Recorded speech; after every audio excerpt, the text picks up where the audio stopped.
Hindi sa kinakampihan ko si Chick. Siyempre, lalaki din ako at masakit sa pakiramdam yung sarili mong kaibigan yung tatalo sa'yo. Pinaglalaban mo pa sarili mo sa video kahit mali na ginagawa mo. Alam mo naman pala matagal na silang magkadugo. 2 years. Tapos susulutin mo. Matagal din yung pinagsamahan nyo ni Chick. Tapos sisiraan mo sa tao. Alam mo naman palang isip bata si Chick. Pinaiyak mo palalo. At para naman sa'yo, Nana de Coco, na nagpapakompot sa kahit sino, sisirain mo pa imahe ng kababaihan sa ginagawa mo. Pinapakita mo lang sa tao na napakadali mo lang pala makuha. In short, easy to get.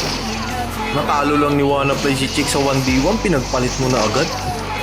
Kaya Chick, hayaan mo na yung mga ganyang klase ng babae. Mas okay na nakita mo na yung tunay na kulay niya. Hindi mo deserve ang niloloko. Dahil kung nagawa ni Nana de Coco sa'yo yung mga bagay na yan, hindi malabo na gawin niya rin yan kay Wannaplay.